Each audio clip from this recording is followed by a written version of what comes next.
Here we go on Monday Nitro 152, also August 10th, 1998.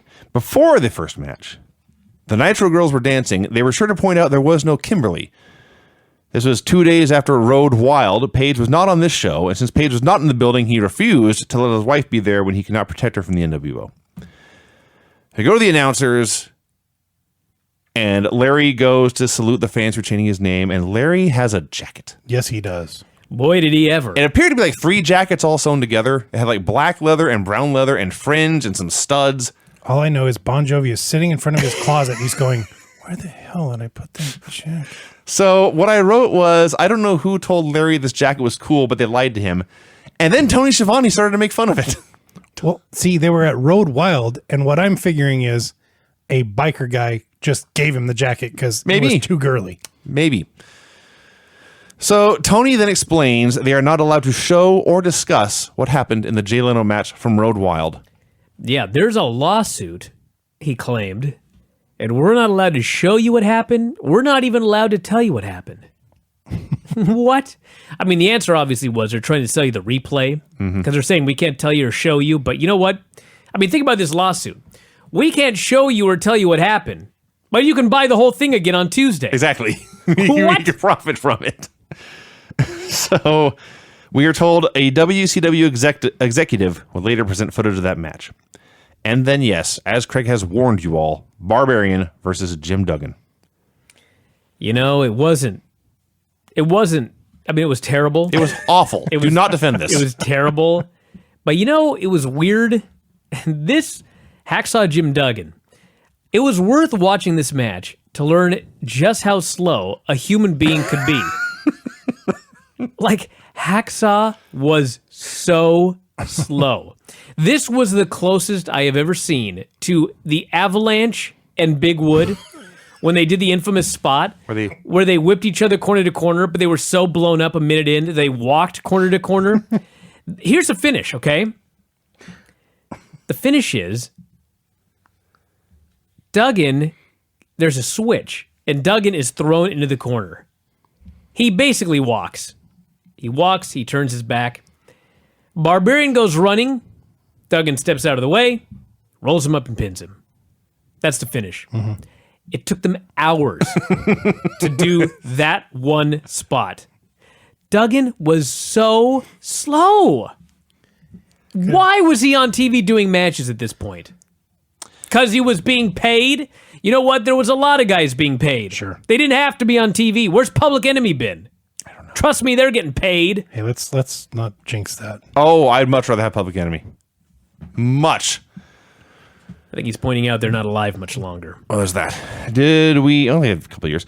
Did we mention the part where Duggan whipped Barbarian into the ropes and then apparently forgot about him and turned around to go after Jimmy Hart? So Barbarian runs away from him, hits the ropes, and then runs towards him and hits him.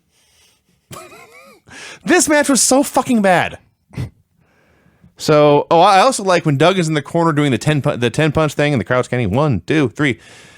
And Tony Schiavone, ever the observant pro with that eagle eye of his, punching him right in the trapezius there. Thank you, Tony. Thanks, Gorilla. Thanks for pointing out it's fake. Thank you. I appreciate that. Well, you know, maybe he was just punching him in the trapezius. Well, he was, but it was supposed to be. I could punch you in the trapezius. It'd hurt. Not you. So, Hugh Morris runs out to attack Duggan. Meng runs out to attack everyone. Security hits the ring, and it ends with Meng killing everyone with a Tongan death grip and just leaving bodies everywhere. The best part was when he's got Duggan in the death grip, and somebody else, just some random geek, comes up to get him, and without releasing the death grip, he hits a super kick on this guy and lays him out. That was awesome. So this whole match was worthwhile, as bad as it was, because they did do this angle with Meng, where Meng killed everybody, because Meng was scheduled to get a championship match against Goldberg in the main event. Right. And so they took a guy, and they had him run roughshod over everybody. Carnage was left in his wake, all to build up a match with the unstoppable Goldberg. Yes. Because it's not fucking hard. There was a point to this. That is fair. So last week, Lex Luger got laid out on Nitro. Then he appeared on Thunder, said Scott Hall had been one of the goons responsible for the attack. He was joined in this promo on Thunder by his pals Conan and Sting, who was randomly back in black and red, because nobody has any idea what's going on from one show to the next. So then Mean Gene brings Lex out here for a promo. Lex explained to the people that he had ironclad information that the second man that attacked him was Bret Hart. I'm so happy you wrote down more than I did. That's what he said, ironclad information. And I was like, so did you see him? Because if not, what's your ironclad information? Why did you choose that weird term? He knows a guy. Yeah, he knows a guy. Knows Bret, I guess. He says he's not leaving the building until he gets his hands on Bret tonight. Bret comes out. He says, Lex, you have not earned a title shot, and you were just jealous because Sting likes me more. That's not his exact words, but that was the message he put out there. Lex blows him off and says, give me a title shot later tonight, or I'll just knock your teeth out right now. And Bret says, okay, and he leaves. That's quite a negotiation right there. Bret was funny. I mean, Bret's so beyond caring right now that, like, Luger challenges him, and Bret's response is, why doesn't Gene challenge me while he's at it? Like, you can't just challenge a guy. He said that Luger got his butt kicked by a vendor? What? What's he talking about? I assume Bret's blaming the backstage attack on a vendor. I see. A vendor attacked him. Yeah. It's the best I could do. Hey, the match paid off. It did. They recapped Stevie Ray beating Chavo Guerrero Jr. at Road Wild. In picture form, this match looked terrible. Yep. And then Eddie Guerrero came out to save Chavo from a post-match beating. Disco Inferno comes out. Then Alex Wright comes out. Then Tokyo Magnum comes out. But Tokyo is sad. The announcers had no idea what was going on. Neither did I. So Alex cuts a promo. He says, Tokyo Magnum is a stupid little Japanese who should commit hara-kiri. Actually said hurry curry, were his exact words. Well, he's German. He told him to go kill himself. Go commit ritual suicide. Yes. Disco says, you will need to perform better if you want to worship us. You are on your own tonight. That's what he said. That's what he said, Don't yell at me. You are not allowed to worship us unless you perform better. Right. I got to talk with Disco. Hey, if someone wants to worship you, I mean... Can I break some news to you?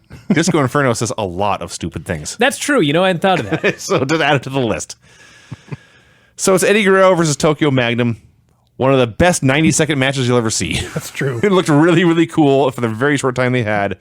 Eddie won with a brainbuster and a frog splash. Okay, so what was the point of any of this? I don't know. Don't know. I mean, it was a good little 1-minute match, but like I sat through all of that, and the payoff was Tokyo Magnum got beat by Eddie Guerrero. I guess now it's established Tokyo may not worship the dancing dildos. I just said that. Yeah. So that's the actual storyline. Let's see. Canyon, Raven, and Saturn did a three-way at Road Wild. Flock interfered a lot. There's plenty of weapons. Saturn pinned Raven with a Death Valley driver. So Saturn comes out. He challenges Canyon because allegedly Canyon... This fucking storyline is... It's so much better than Taker and Kane. I'm not sure about that. Apparently, allegedly, twice now, Canyon has abandoned Saturn in tag matches. Well, no. He has not abandoned him. He just hasn't shown up. Okay. Because... Semantics, but all right. Well, no, I mean, this is very different. Like, if you and I are in a tag match and you walk out on me, like... You would abandon him. You're abandoning me. You're purposely trying to screw me. If we're both booked in a match at Tulalip and you don't even show up at the building, I mean, you may have been in a car wreck. I see. You could be in Vegas teaching Jay Leno how to wrestle. I see. Which is where Canyon was. Yeah. Which they turned into a storyline of him abandoning a guy. It's so stupid. Why not just not book him on the show? I don't know. Did they book him and then go, oh, fuck, he's in Los Angeles? That sounds like a WCW thing to do. We'll just have no show. Then we'll figure it out later. Regardless, they did a match. It's Saturn versus Canyon. I had a thought here. I'm sure I'm not the first person to think this. The Perry Saturn of 1998 would have been so awesome in New Japan in 2017. Oh, yeah. Oh, the style is right. The size is right. Looks different from everybody else who would have stood out. He'd have been great. Well, I know he's still around. I'm guessing he can't wrestle like this anymore. Not in that good a probably shape, not. though. Yeah. Canyon, of course, did a bunch of moves. Lots of them. A face first last ride powerbomb. Not the finish, not even close to finish, just a spot. They were doing a superplex. They couldn't get their feet right, and so Saturn just threw them backwards, totally out of control into the ring. Lodi runs out and takes the ref. Raven runs in and DDTs Saturn, and Canyon gets an arm on Saturn for the win. Canyon's totally confused, and then it is to the back. It's exactly what I wrote, and that's exactly what it was. We sat through all of that rigmarole, and they just go to the back. For what? Meng wiping out geeks. Remember, this is the better show. That is true. As I review this, I realize, this is so much better than the last 2 weeks, and it's still not very good. And still better than Raw on this week, too. Yeah. We have the Nitro party clips from a high school Nitro watching party. The angry loner with no friends who was dressed up like Sting was doing himself no favors. Speaking of not doing anyone any favors. Okay, I got to talk about Mongo. It's Mongo versus Sick Boy, okay? Before you begin, let me point out God is dead. Okay, go ahead. There was a point where we thought that Sick Boy was like the worst wrestler we'd ever see. Do you remember this? Yes. He's worlds better than Mongo. Yes.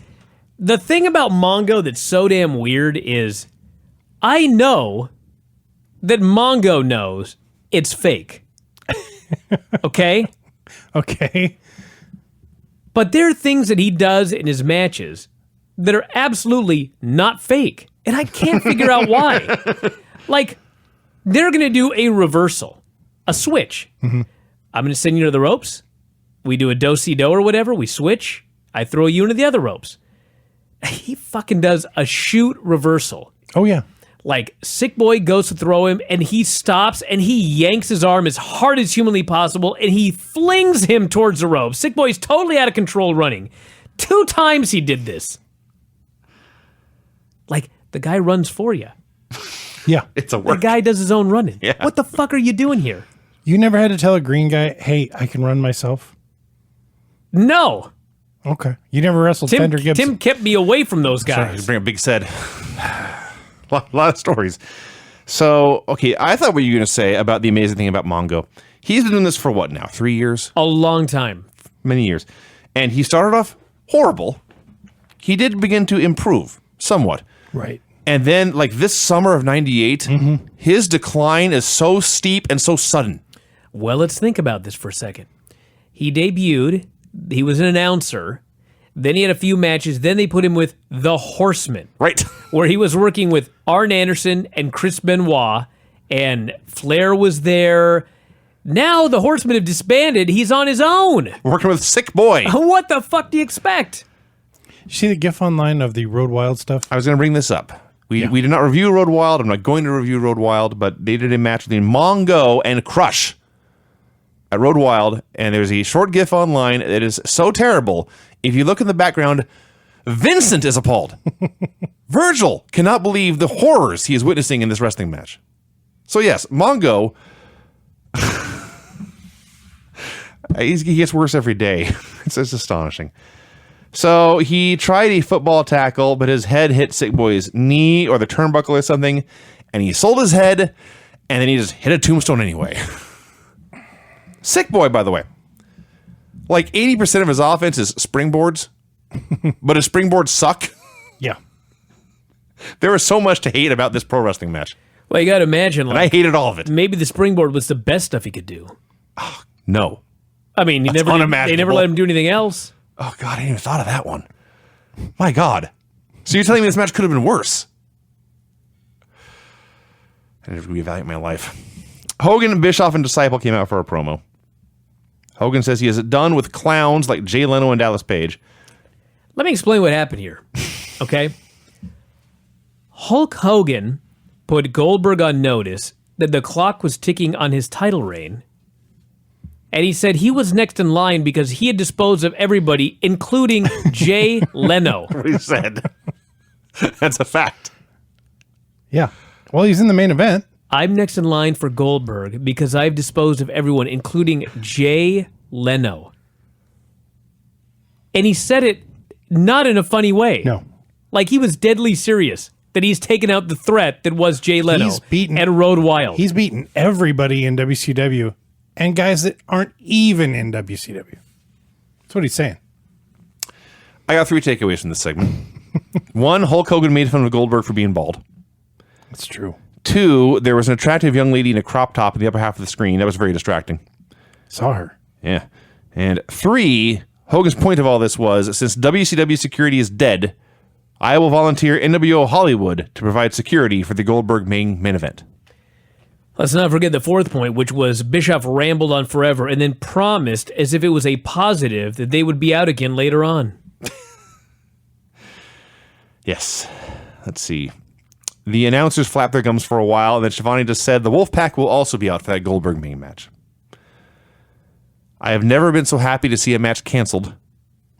Stevie Ray came out, and then Chavo Guerrero Jr. came out to wrestle him. You fast forward through this, Brian. The match never happened. I was considering it, but then very quickly Jericho came out with Pepe, and I tolerated it. So Chavo comes out. He can't find Pepe. Why did he bother coming out then, if it's that important to him? He can't find his damn horse. Chris Jericho comes out and says, Chavo, I have Pepe. He lures Chavo to the back. We hear assorted screams and violence, and Jericho emerges with Pepe's head. He then cuts a promo saying, Chavo is busy. Says Stevie Ray is from the streets. I too am from the streets, the mean streets of Calgary. Say what you will about Stevie, but his reaction to the mean streets of Calgary, Alberta, Canada was amazing. So Stevie accepts the challenge, and we get the giant upgrade of Stevie Ray versus Chris Jericho. So this crowd, when they were hot on the show, they were white hot. They weren't hot start to finish. They didn't love everything. They did not love, for example, Mongo. They loved Stevie Ray as the unmoving, unselling pillar of stone who let the small Canadian man bounce off him.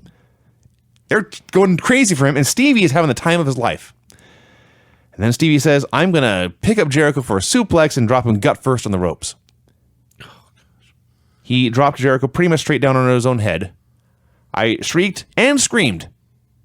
Match kept going. It's amazing. You thought he was going to die, but we saw him in 2017. We've seen him many times since this. I'm watching old footage. I know Chris Jericho didn't die in 1998. Right. But watching this, I thought, oh my God, he's dead. Maybe he was replaced. Chris Jericho 2.0. So the match keeps going. Jericho low blows the ref. Giant runs out and chokeslams Stevie. Jericho revives the ref, puts Stevie in the Boston Crab, and the ref calls for the bell. So Jericho has won the TV title just a couple of days after losing the cruiserweight title. That was funny. Jericho was so excited to get out of this promotion. But man, they gave this guy everything. He's been a champion like nonstop for a year now. Couple of things. Number one, Jericho, the referee you noted took a bump. They're in a corner. Jericho just mule kicked the ref right in the nuts. Yeah. Mm-hmm. Why was this not a DQ later on? I don't know. So then Big Show jogs down to the ring as noted. Headbutts Stevie from behind, gives him a choke slam. Mike Tenay says, and I quote, "What's the point?" He's not wrong. I don't have an answer. I have no answer. I don't know why this happened. I don't know what's going on. I rarely do watching this show. I don't remember Chris Jericho joining the NWO. He didn't join the NWO, but he's the new TV champion right now, so there you go. Eric Bischoff and Elizabeth came out for a promo. Eric Bischoff, it turns out, was the WCW executive with footage from the main event. It was, of course, all black and white still shots that showed Hogan and Bischoff on offense and then celebrating, and he claimed it had been a mighty victory. Then he warned us, do not watch The Tonight Show, because Jay Leno is a liar. He said if you watch The Tonight Show and there's any footage, that footage is certainly doctored or it has been faked with imposters. That actually sounds like an awesome skit. I was like, I wish they would have done that. Yeah. I mean, when he said that, I was like, I'm definitely watching The Tonight Show tonight. Well, that's kind of the point. He Then I thanked the would have people. been very, very upset when there were not imposters The recreating this people match. said he loved them and Liz loved them and asked how if she'd heard from Randy lately, and he cackled. The announcers were pissed. This is all they were going to see. Mm-hmm. Psychosis versus Liz Martin Jr. versus Rey Mysterio. All right. One of these men does not belong. Okay, so we've talked about how much Liz Mark Jr. sucks, and he absolutely does suck. This was, without question, if you can find me another one, I'd love to see it. This was the worst match featuring Rey Mysterio and Psychosis ever in history. Liz Mark Jr. is terrible, and they do a spot in the middle of the match where Rey Mysterio, who is a babyface to end all babyfaces, he gets mad at Liz Mark for trying to get a pin. Yeah. The announcers explained that he thought that the two of them were working together here in this three-way. The fans boo Rey Mysterio for complaining about someone trying to steal his pin in a three-way. These guys had no idea what they were doing. The only good thing about this match was the finish, which was Psychosis gave Ray a monkey flip. Ray flew through the air, landed on Psychosis with a Hurricane Rana, and pinned him. That was awesome. It's incredible. Do you know who was not involved in that spot? I guess Lizmark was the guy. Got pinned. Yeah. So let's see. We have talked about how three-ways, and they had been done rarely before, but they've not been done frequently, and they started to get more frequent in the late 90s. Guys were still trying to figure out how to do a three-way match. The bell rings. Lizmark charges Psychosis, tries a dropkick. Psychosis dodges. Lizmark misses a dropkick, and then spends like 2 minutes in the corner selling like he's dead. Mm-hmm. He missed a dropkick. Dude, if I would have put There's this more. match together, he would have missed a dropkick, rolled outside, and never got back in. That would have been better. It would have been much better. Because at least in the outside, you can pretend, okay, he's biding his time. No, he's just down in the corner in agony. So the other great moment here, which I can't believe you did not bring this up, they're trying some wacky three-way spot where Lizmark's going to catch Psychosis and Ray's going to do something with a springboard from the apron. So Psychosis runs at Lizmark, jumps in the air. Lizmark catches him. Psychosis, apparently afraid Rey Mysterio will forget the spot, screams at the top of his lungs so loud they can hear him back in Tijuana, "Go, Rey, go!" Rey goes, and they do the spot. And eventually, Rey won. I thought you were going to complain about Ray getting. So much to hate here. I thought you were going to complain about Ray getting dumped on the floor, selling his knee, limping around, and then jumping back in the ring and running and doing all the spots. Well, Like he you- did. Like you claimed that Dean Ambrose does all the time. You're right, but also he did limp to the back at the end, and he may in fact have blown out his knee again It's Rey. because the guy won't take time off for his knee. He's determined to have a future where he has knee injuries for the rest of his life. And I'm sure that split-legged moonsault that he does in this match didn't help his knee at all. He does hit the ropes very hard when Yeah. he does that. This match sucked. Bret Hart versus Lex Luger. This match was awesome. It was the most basic thing you ever saw. And that's why it was good. Well, exactly. And You know what this was? There was a good guy, and the fans cheered him. right. And there was a bad guy, and the fans booed him. And the bad guy cheated. And then in the end, the ref got bumped. And we were like, oh no, they're going to screw us out of a clean win by the good guy. But I don't want to spoil it. Go ahead, Vince. I'll be happy to spoil it, actually. Okay. First off, Bret Hart. First off, just this match was great, okay? Mm-hmm. No matter how terrible Nitro has been, this match was so good. This was the best thing on Nitro since Goldberg beat Hogan. And if you take that out, it was the best thing on Nitro in I don't even know how long. Maybe in 1998. Bret Hart goes in there, and even though he's losing, he's going to put this guy over, and he idiot-proofs the match. The first part of the match, there's a lot of standing and flexing by Lex, a lot of posing and holds. Bret works him over. Just the easiest stuff in the world. The lightest slam on the floor you ever saw. So light that Bret almost fell over trying to put this guy down gently. Luger makes his big comeback, bionic forearm. Bret kicks out. At which point, Tony, who's totally into this match, Luger hits the bionic forearm, makes the cover. Bret kicks out. Tony goes, "It was a darn good try." Luger puts on a sleeper. We get another fucking referee bump. Bret Hart reaches into his tights or whatever, A dastardly heel. and he grabs the old gimmick, the brass knucks. And he puts on the brass knucks, but Luger grabs him, and Luger brings him up in the rack. Now, the referee is still groggy. And I thought, okay, Bret's in the rack, but he's got the knucks. Gonna punch He's going to knock out Luger. He's going to fall on top. He's going to get the pin. Referee wakes up, and all of a sudden, Bret submits, and Luger wins the title. A happy ending. When Luger won this title, the fucking place went out of their minds for this babyface beating Lex Luger, or beating Bret Hart. It's Lex Luger. Sting comes out, he's got his red face paint. It's like last week never even happened. Here's the point of all of this. 1 year ago, almost to the day, at the height of Hulk Hogan's heel run Lex Luger and Hulk Hogan had a match on television. Lex Luger beat Hulk Hogan, and it was the same thing, probably times about 5. The place went crazy. They were so happy. Luger came off like the biggest star. It was like this huge moment for WCW. And then at Road Wild, 5 days later, he lost the title. And then they didn't do anything with Lex. Do you remember this? Oh, yeah. Lex vanished. He won this title. They were so happy. He lost it 5 days later, and he disappeared. Well, here we are 1 year later in a random match on a random Nitro that had been totally, absolutely shitty. Luger won, and he got the same reaction again. Do you know what that tells me? That tells me that last year, if he had not lost that title 5 days later, if they had gone with Lex Luger and tried to build around Lex Luger, who even knows what would have happened? This company could have been on fire right now because the fans clearly loved Luger. They were clearly behind Luger. He was clearly a top babyface. They fucked it up. It really helped when Disgusted. the ref got bumped and you're like, oh no. And then Bret goes for the gimmick and you're like, oh no, we're gonna get a screw job finish. And then it wasn't. Even after the bell, because Bret never had the gimmick not on his hand. Right. Yeah. I thought even after Lex is celebrating, the music's playing, Yeah. I thought the ref would stop and point at Bret's hand and wave it off and say, no, it's a DQ, so Bret retains.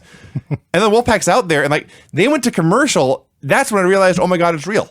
Lex won this title just now. They swerved us. They did. They swerved us by not swerving us.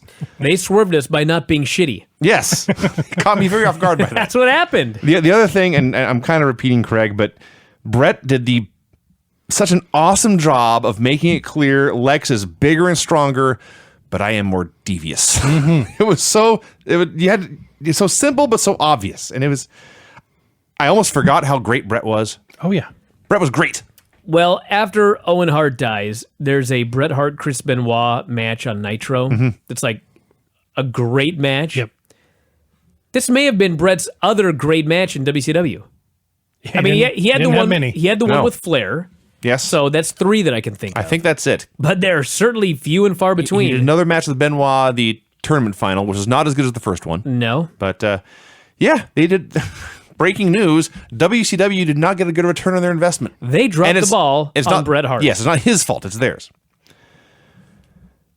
We had pics of Juvi beating Jericho for the cruiserweight title at Road Wild. Dean Malenko was the ref, and I guess there was some finish where Juvi jumped off him and hit a move on Jericho and won. So in theory, shouldn't Dean Malenko now want Juvi? You would Yeah. think. Okay. Instead, he's not on the show. So we had Kidman versus Juvi. Let it be known that on this day, August 10, 1997, Juvi and Kidman could not follow Lex Luger. It's true. That is a fact. That was good. It was all right, was but a it good- was not nearly as good as the last match. That is true. Finish. That is true. Had a very good 3-minute match. Bobby was very impressed. Juvi won with a 450. Yeah, but he killed Kidman when he rotated for the 450. He hit Kidman knee first. Well, that's no good. So we finally had still shots of the Road Wild main event. Even in static photographs, Jay Leno looked unbelievably awful. And he got a hot tag. I can't imagine how terrible that was. Jeez. And then Kevin Eubanks, the band leader, hit the ring, hit a diamond cutter. He had bigger arms than Paige. But why is this guy not the bigger star? So they show Paige and Leno and Eubanks all celebrating, and that's that. Raven and the Flock come out for a promo. I believe they're editing in Raven's WWE theme here. I think his WCW theme was a Nirvana knockoff. Okay. I think, again, they're just choosing not to tempt legal fate. So Raven says the Flock had let him down at Road Wild. He begins to attack all of them. Horace tries to defend himself, and they have a match. It's Raven versus Horace. Horace did a tope. I couldn't believe my eyes when I saw that one. And it wasn't bad either. It was a great tope. He used a stop sign a lot. Can I talk about this stupid stop sign? Yes. Yeah. So you could use a big metal stop sign and like hit a guy with it. What they did for the most part was they put it on the mat Right. and then they did moves on it. Right. Because a stop sign on the mat is more devastating than just the mat. Yeah, because it's flat and flimsy. This is so stupid. But it makes a loud noise when you land on it. Kind of. guess. I mean, the ring makes a loud damn noise when you land on I'm it. doing my best. It was stupid. So Canyon comes down the aisle. This distracts the flock. Saturn comes through the crowd. He hits Raven with a DVD. He puts Horace on top, and so Horace wins. So after having a match an hour ago, I guess Canyon and Saturn are in cahoots now. I do not know who's in cahoots. I never want to hear that word again. This storyline sucks. Conan versus Kurt Hennig. Not as good as last week. I got to say this was funny. So last week, I guess Hennig choked out Conan with a chain. Yes. So you know that Conan looks like the Hamburglar. I've seen that. Okay, so they're having this okay match. Conan then gets a chain, and now it's his opportunity to choke out Kurt Hennig, which is a DQ. Watching this crazy fucker choke out Kurt Hennig with his chain, like, he looked like he was committing a legitimate act of murder. Mm-hmm. His eyes are wide, they're bloodshot, he's raging, he looks like the Hamburglar. I'm gonna have nightmares about this choking. That's what I got out of this. So Conan choked him with a chain. It was a disqualification. It was lame. I like how Conan has now, you know, how he's got his saggy britches and he's got his underwear above the britches. Now he's taken to tucking his shirt into his underwear. Yeah. That's true. Scott Hall and Giant versus Sting and Kevin Nash. Sting looked weird, and I couldn't figure out why, and then I realized he was not wearing gloves. For the tag team titles, baby. Yes. How did you notice that? I don't know. I did not notice that. I noticed Sting was not wearing gloves. Okay. What I noticed was the crowd was so dead for this match. Uh-huh. Now, we've seen some matches where they're like quiet, but this was like an eerie silence, like when you watch NXT at Full Sail and there's 200 people in the building and it's quiet.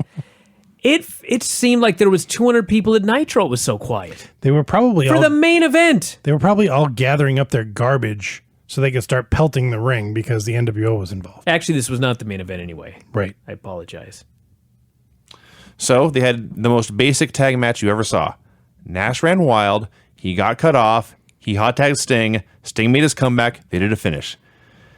Can I add before you get into the finish that Kevin Nash is 6'11", like legit, he's 6'10", Sure. 6'11". It's an 18-foot ring. Yes. Like, he's the babyface in peril. And at one point, he's laying on his back in the middle of the ring. Yep. Like, how could he not make the tag? He should be able to tag all four corners at the same time. He literally could have just did like a big, like a snow angel, and he would have touched every single ring post. We had to pretend like he couldn't make a tag. So Sting puts Hall in the Scorpion. Giant grabs the ref and says, "Call for the DQ." Now, you shouldn't have to say that. You've just put your hands on the referee. Mm-hmm. That should be a disqualification anyway. The ref calls for the DQ. Giant chokeslams him anyway, and that's the end. I wrote fucking horrific. Was I wrong? About the finish? Was it better? I mean, the finish for sure The was. finish was fucking horrific. I thought the match was okay. Wasn't great, but... Now, at this point, I'm looking at the timer, and there's like 17 minutes of the program left, and there's one match. 17 minutes. Oh, yeah. No. Because something was wrong with your timer, because I was also looking at the timer, because I forgot about Goldberg versus Meng. There was like 17 minutes left when the tag match started. Maybe that's it. And so the whole tag match and all the rigmarole goes, and the finish kind of ends, and I'm like, we still got like 7 minutes left. Okay. Like, why did it end now? So they start going to commercial, and they come back, and then I realized it was the Goldberg match. Right. So there's 7 minutes left. That's not a Goldberg match. Goldberg goes 2 minutes. No, this is the point. There's 7 minutes left, and there's Michael Buffer, who is a long-winded chap. Yes, he is. He's very wordy. I'm sitting here watching for minutes. I now fast on forward end. Buffer. Dude, Buffer's out there, and he's going on, and Meng's making his way he's meandering First down the NWO ring. Black and White comes Yeah. out. All these- Then the Wolfpack. Then Meng. So finally, Goldberg's out there, and Meng's in the ring, and I'm like, I think there's 25 seconds left of the show. Something like that. It's not very long. Not much more. No, and they went wham, bam, show's over. They got enough to do. Meng gets thrown out by the black and white. They leave him alone. Goldberg gets thrown out there. They attack him. A big brawl breaks out. Meng gets the death grip on Goldberg, has him down, but then lets go before the ref can count 3. Why did they do that? I don't know, but that was a big mistake by Meng. Let me tell you that. It was a big mistake by everyone. Goldberg pops up, he spears Meng and jackhammers him and wins. So then the final thing is, in the brawl, Hogan hits Goldberg in the back with a chair. Nash hits Hogan, grabs the chair. Goldberg sees Nash and spears him. And the whole thing, as you noted, felt very rushed and very badly timed. It was horribly timed. And worse, Goldberg versus Meng, I was so excited for this match. It's Goldberg versus Haku. Right. How could this be bad? Couldn't. I think the ref stood there right as they were about to start, and he just goes, "You got 90 seconds." And it was such a letdown. Like, it was sloppy. I don't know if they called it in the ring because they got their time cut. I mean, most Goldberg matches aren't long, but there's all this hesitation. There are all these weird spots. And then it's just over. And I was like, man, I saw Goldberg have a great match with Glacier. Like, how could you not have a good match with Haku? It could have been so much more. It sucked. I was so sad. This show fell off a cliff in the last 30 minutes. Yeah, you know what? This is still the best show on either channel in at least a month. And it was. But my God, it's still, the last half hour of the show was terrible. Once Bret and Luger was over, off the cliff. Yeah. But at least we got the first couple hours. Well, everybody, I guess that's it. We'll be back on Thursday with NXT and Lucha Underground and Granny and all the usual shows as well. Any plugs, Craig? Not that I'm aware of. I took my boy to see the Defy show. And We already talked about that. No, you guys talked about it. I didn't talk about it. Oh, yeah. We didn't talk about it. You didn't talk about it. No. It's a great show. It's a really great show. Matt Farmer is doing a fine job with our... I'm sure he is. With our indie scene here. And you know what? If I'm tell you, God's honest. Mm-hmm. If I would have known like 2 days earlier that it was on Thursday, I'd have gone. Well, the next one's on a Sunday. Yeah, I can't do Sunday. I can do tell Matt I can do the Thursday show. So I need him to book a show on a Thursday. Well, they announced the main event, and it's going to be John Morrison against Jeff Cobb. That sounds pretty good. It's going to be great. Sounds awesome. Can he move it to Thursday? I don't think so. If he can move it to Thursday, Vinny and I will be there in the front row. Vinny will even do a run-in. I'm not buying a front row ticket. I'll go to the show. But my son, major fan of Mr. Cobb. Everyone I wonder why. Mainly because he's so awesome. Man, what a shocker. You know, my wife's a big fan of Shawn Michaels. Oh, really? Yeah. He picked up Ethan HD and threw him hither and yon to take one of your quotes, Brian. Yeah. It's great. Hither and yon. Mm-hmm. Great tag team name. Well, the next Thursday show, I'll be there. But they can never touch because it's so far apart. And you and Craig, The one can be really boring. you and Vinny can play hither and yon. Wait, what? What? Yeah, you be hither, he'll be yon. That sounds about right. Yeah. I'm more boring than he is. You yawn perpetually here on this show. All right, everybody, we're out of here. That's it. We will talk to That you gimmick again sucks. after a while. Good night. Bye.